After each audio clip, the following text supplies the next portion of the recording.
Bismillahirrahmanirrahim. Assalamualaikum warahmatullahi wabarakatuh. Sahabat-sahabat filah yang dimuliakan oleh Allah Subhanahu wa taala. Pada kesempatan yang berbahagia ini, saya selalu mengajak sahabat-sahabat sekalian untuk terus memuji dan bersyukur kepada Allah Subhanahu wa taala. Karena Allah lah kita bisa hidup, karena Allah lah kita bisa merasakan nikmatnya kehidupan, kenikmatan iman, kenikmatan Islam yang sangat luar biasa. Salawat serta salam tercurahkan kepada Nabi besar Nabi Agung Muhammad SAW, Rasul penutup yang senantiasa kita ikuti segala langkah-langkah beliau, karena langkah-langkah beliau adalah mengajak kita ke surganya Allah Subhanahu wa taala. Sahabat-sahabat filah yang dirahmati oleh Allah Subhanahu wa taala, pada kesempatan ini saya ingin mengajak sahabat-sahabat sekalian yang sekarang mungkin dalam keadaan yang sangat terpuruk, mungkin keadaan tidak memiliki income sama sekali, atau keadaan yang sedang bersedih-sedihnya. Mungkin bisa jadi karena memiliki persoalan-persoalan kehidupan, atau mungkin memiliki kesumpukan di dalam menjalani kehidupan. Sahabat-sahabat sekalian, kita memiliki manual book. Setiap manual book itu bisa menjadikan kita menjadi lebih baik. Contohnya begini, kita pernah melihat handphone.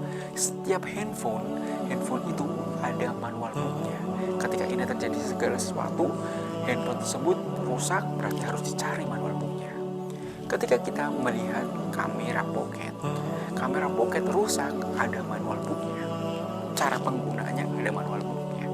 Segala produk yang diciptakan oleh manusia semuanya memiliki manual book. Lalu alih-alih produk yang memang diciptakan oleh manusia aja punya manual book, apalagi manusia adalah ciptaan terbaik dari pencipta yang terbaik juga. Nah, manusia memiliki manual book. Ketika manusia mengupayakan bagaimana caranya agar keluar dari permasalahan, bagaimana cara implementasikan, bagaimana agar bisa lebih baik, kita harus lihat manual kita.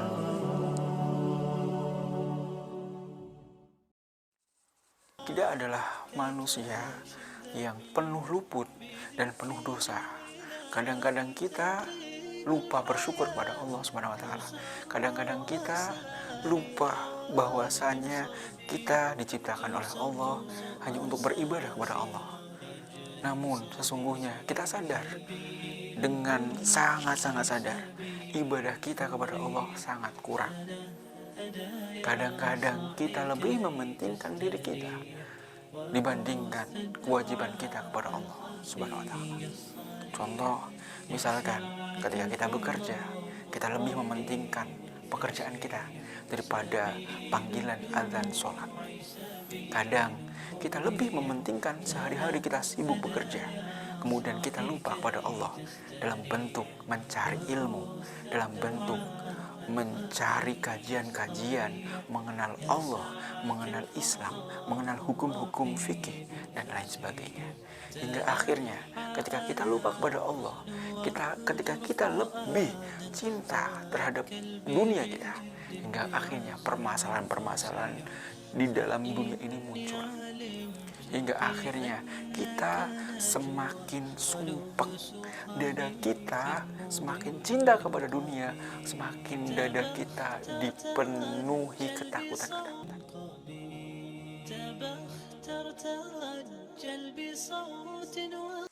Sahabat-sahabat yang dimuliakan oleh Allah, kita senantiasa terus belajar, kita senantiasa terus bersemangat di dalam menjalani kehidupan.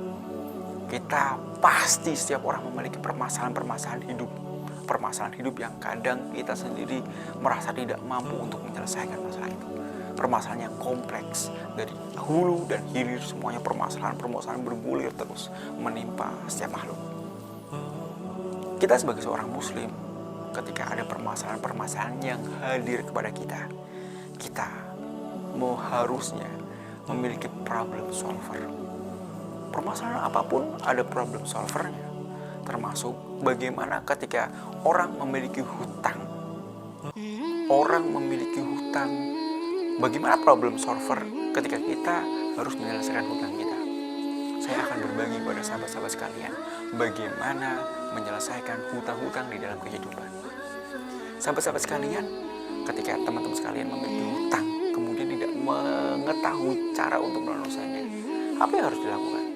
Kita ikuti protokol yang diajarkan oleh Rasulullah SAW.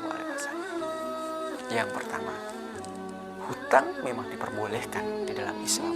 Rasulullah di akhir hidupnya, di akhir hayatnya, beliau memiliki hutang, yaitu hutang gandum. Namun beliau ada jaminannya, yaitu baju perang. Sebagai pengusaha, sebagai pembisnis, saya pernah merasakan rasa sakit karena bangkrut, karena kegagalan. Dan itu tidak terjadi cuma 1 kali, 2 kali, atau 3 kali. Itu terjadi berkali-kali. Dan ini yang membuat saya, mental saya, hati saya merasa butuh yang namanya kegagalan. Kegagalan itu mengajarkan saya untuk bangkit, dan bangkit lagi. Alhamdulillah, kegagalan-kegagalan yang terjadi menjadikan saya mengintrospeksi diri saya. Suatu contoh, saya pernah punya hutang 250 juta. Ketika saya punya hutang, akhirnya saya mentadaburi, akhirnya saya merasa bahwasanya saya harus mengevaluasi hidup saya. Kenapa saya bisa berhutang? Hingga akhirnya ketemu, ternyata kenapa saya berhutang? Karena saya tidak memahami hukum-hukum fikih muamalah dengan baik dan benar. Hingga akhirnya saya terjerumus dengan akad-akad yang tidak sesuai dengan syariah. Hingga akhirnya ketika saya menjalani akad-akad yang tidak sesuai dengan syariah, saya mengalami kebangkrutan, dan kebangkrutan. Dan saya tidak mau kebangkrutan itu akan terus mengikuti saya sampai akhir hidup saya.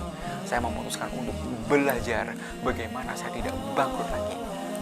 Apa yang harus saya lakukan? Apakah saya harus belajar kepada pakar tokoh barat gitu? Apakah saya harus belajar tentang bagaimana ilmu-ilmu yang diajarkan oleh para ekonom barat gitu? Tidak. Itu salah, sangat salah. Yang saya pelajari adalah saya kembali mempelajari Islam secara kafah. Saya mempelajari hukum-hukum fikih muamalah. Saya mempelajari akad-akad yang sesuai dengan syariah. Itu yang saya pelajari.